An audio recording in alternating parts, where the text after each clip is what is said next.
통해서 아브라함의 인물 연구를 좀 해봤어요.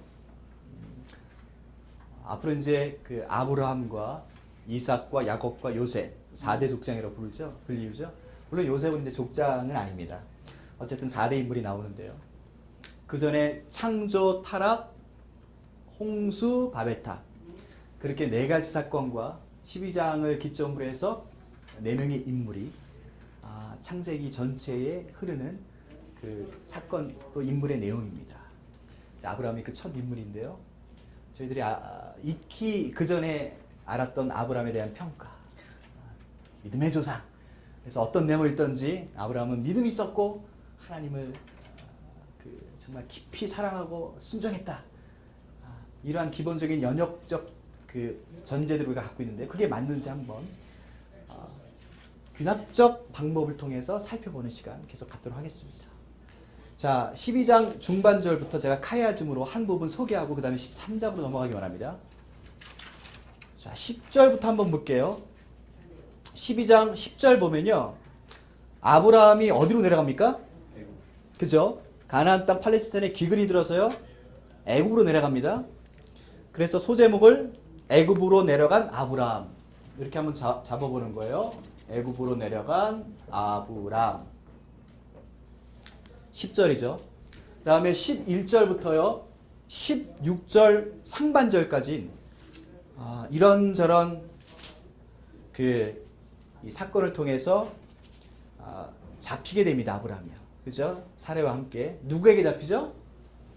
애굽의 왕 바로 왕에게. 그죠? 그래서 사로잡힘 이렇게 제목을 한번 달아보겠습니다. 11절부터 16절 상반절까지입니다.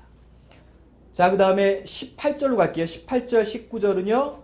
하나님께서 중간에 나타나셔서 어떤 이야기들을 풀어가십니다. 그래서 결국은 잡혔던 사례와 또는 아브라함이 풀려나죠. 그래서 풀려남 이렇게 소제목을 한번 달아봅니다. 18절부터 19절입니다. 자, 그리고 마지막 20절은요. 아브라함과 사레가 애굽을 떠나죠. 그래서 애굽을 떠나는 아브람. 자, 그래서 여기 A고요. 그 다음에 밑에는 A 다시입니다. 애굽으로 내려간 아브람, 애굽을 떠나는 아브람. 맞죠? 그 다음에 사로잡힌 아브라함과 사레 B죠. 그 다음에 풀려난 아브라함과 사레. 그래서 B 다시. 이 카이아즘 구조죠. 배우셨죠? 카이아즘 생각나세요? 예. 히브리 문학의 독특한 구조인데요. 메시지가 어디 있다고요? 중간에 있다. 그럼 중간의 구절은요. 16절 하반절부터 17절입니다. 16절 하반절부터 17절인데요. 내용을 이렇게 정리할 수 있습니다. 아브라함의 복입니다. 아브라함의 복과 뭐가 대조가 되죠? 바로의 재앙이 대조가 됩니다. 바로의 재앙. 자, 그러면 우리가 이 중간에 구절이라든가 내용을 메시지로 봤을 때 지금 이 전체 내용에 하고 싶은 얘기는요. 아브라함은 복을 받았더라 이런 얘기예요. 그리고 바로는 재앙을 받았더라. 그런데 여기에 누가 주권자 되세요? 하나님이. 보세요. 이 아브라함에 대한 오해입니다. 아브라함 믿음이 있었습니까? 아브라함이요. 하란에서 하나님의 음성을 듣고요. 가나안 땅에 내려왔어요. 물론 이제 세겜에 이르러서 단을 쌓고 하나님께 제사를 드립니다. 하나님 예배합니다. 자, 봐라. 그러니까 아브라함이 얼마나 믿음이 있었냐? 하나님을 얼마나 사랑했는지 봐라 했는데 저는 이렇게 생각합니다. 물론 꿈 가운데 또는 자기 생각 가운데 또는 현실 가운데 하셔서 나타나시고 말씀하신 것에 대해 아브라함이 그 믿음을 가질 수 있어요. 제가 그걸 부정하지는 않습니다. 하지만 우리가 생각하는 것처럼 아브라함이 정말 수준 높은 믿음을 그 당시에도 가졌냐? 초기 때. 그렇지 않아요. 그러니까 그 당시에는요. 신이 현현한다. 신이 꿈에서 나타나서 무슨 얘기를 하고 계시를 한다 했을 때는요. 그 앞에 당연히 엎드릴 수밖에 없겠죠. 그죠?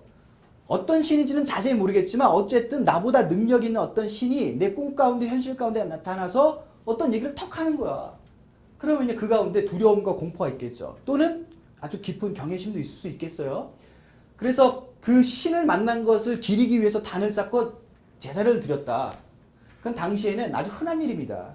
그러니까 깊은 믿음, 탁월한 순종에 대한 실력이 없을지라도 신의 현현과 신의 계시를 받았다라는 한 가지 이유만으로도 충분히 제사를 드리고 단을 쌓을 수 있어요.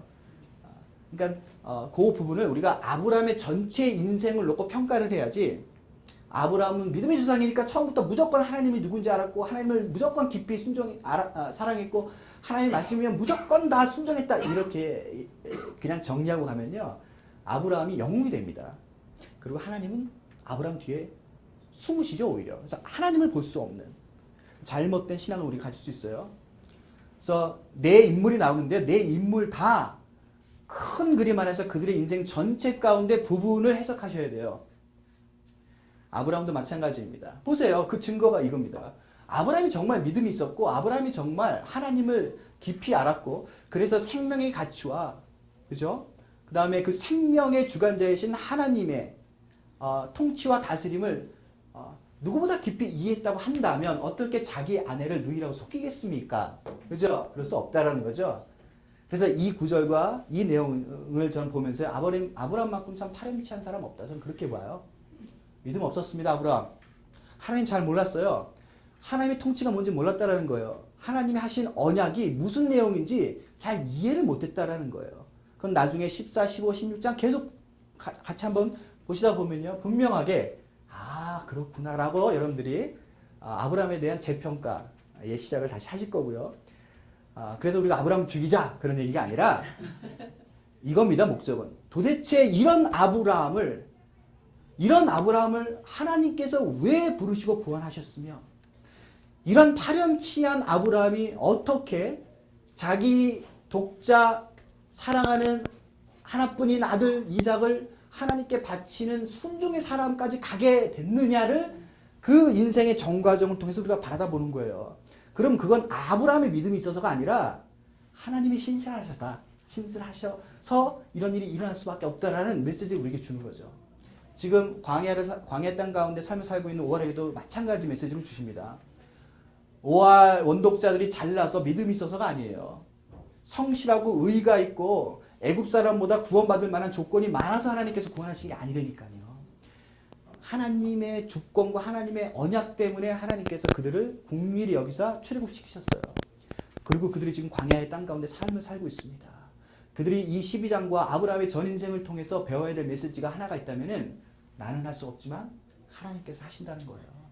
내 의지와 내 실력과 내 의와 내 것으로는 결단코 가나안 땅에 들어갈 수 없지만, 나는 그런 자격이 없지만 하나님의 은혜와 하나님의 언약이 우리를 인도하시고 이끄시고 결국은 하나님의 주권에 의해서 우리를 그 땅 가운데 드리고야 마실 그 하나님의 성실하심과 하나님의 신실하심과 하나님의 사랑하심이 어떠한지를 그들의 조상인 아브라함을 통해서 보게 되는 거죠. 얼마나 큰 위로가 됩니까? 아브라함은 믿음이 있었다고 처음부터 없었어요. 아브라함은 세상 사람보다 더 파렴치한 인간이었습니다. 자기 아내를 속였어요. 자기 아내가 어떻게 되든 상관없이 일단 자기 목숨이 중요한 거죠. 하나님의 통치를, 하나님의 은혜를 맛보지 못한 사람들은요, 항상 그렇게 자기 중심적인 종교관과 자기 중심적인 인생관을 갖고 살아갈 수밖에 없습니다. 대표 인물이 아브라함입니다. 그런데 기가 막히게도 아브라함이 복을 받아요. 자, 아브라함이 복 받을 만한 일을 했습니까? 눈 씻고 찾아보세요. 한 단어도 아브라함이 이런 복을 받을 만한 실력과 조건을 갖고 있었다라고 성경은 기술하지 않습니다. 그런데 결론적으로 아브라함이 복을 받는다니까요. 그리고 바로가 재앙을 받아요. 그죠? 이 내용 전체를 한번 보세요. 누구의 내용과 비슷합니까? 오할들, 원독자의 내용과 똑같지 않습니까?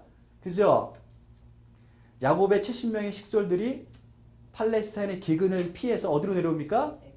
자기의 아들인 요셉이, 총리는 요셉이죠. 요셉이 있는 땅으로 내려갑니다. 내려가잖아요. 그리고 어떻게 보면요, 노예로서 사로잡힌 삶을 살잖아요. 그러다가 결국은 출애굽하잖아요. 그리고 애굽을 떠나게 되죠. 그런데 그냥 떠나는 것이 아니라 하나님께서 10가지 재앙과 유월절 사건을 통해서 어떻게 됩니까? 오할들, 즉 이스라엘 민족은요, 복을 받잖아요. 그리고 그 반대로 애굽인들은 저주를 받죠. 재앙을 받죠. 똑같죠? 내용이요. 아브라함이라는 한 인물을 통해서 그 인물이 겪은 초기 사건에 즉 하나님이 언약하시고 그 언약을 이루시는 데 있어서의 시작으로 아브라함의 이 개인적 사건이 민족적으로는 오알들의 상황과 똑같다라는 거예요. 기가 막히지 않습니까? 그러니까 오알들이 이 12장 중반절부터 하반절의 내용을 쭉 읽으면요. 자기 얘기하는 거예요. 자기들 얘기하는 거. 하나님이 드디어 우리들의 선종인 아브라함에게 하셨던 언약을 우리를 통해서 시작하시기로 작정하셨다. 할렐루야 아멘 하면서 누구만 바라봐야 돼요? 하나님만. 그리고 자기네들을 보면서 하나님 우리들은 하나님의 은혜와 하나님의 언약에 동참할 수 있는 실력과 자격과 조건이 없는 사람인데도 불구하고 하나님께서 무조건적인 언약하심과 은혜로 우리를 애굽으로부터 구원해 주셨군요. 그렇다고 한다면 그런 신실하신 하나님이 결국은 가나안 땅까지 가게 하실 걸로 저희가 믿습니다. 하면서 광야의 어려운 훈련의 과정을 넉넉하게 통과해야 될 이유와 그 동기가 생기겠죠. 하나님만이 참된 신이다. 하나님만이 주권자시다. 하나님만이 신실하신 하나님이시다를 매일매일 예배함으로 고백하고 그들의 신앙이 하나님과 더 가까워지면서 하나님을 더 깊이 알아가는 신앙으로 발전돼야 되겠죠. 그리고 결국은 어디로 가야 된다고요? 가나안 땅으로 간다. 그것이 아브라함의 이 첫 번째 믿음의 여정에 있어서의 사건일 뿐만 아니라 출애굽한 이스라엘 백성들의 사건도 동일한 하나님의 은혜와 언약에 의해서 그 첫 테이프를 끊었다라고 보시면 되겠어요. 그래서 하나님만이 영광 받으셔야죠. 하나님만이 신실하시고 하나님만이 참된 권위자이심을 다시 한번 우리가 아브라함의 첫 인생을 통해서 우리가 살펴보고 또 우리의 삶을 통해서도 그런 고백들을 날마다 드려야 될 줄 믿습니다. 감사합니다. 수고하셨습니다.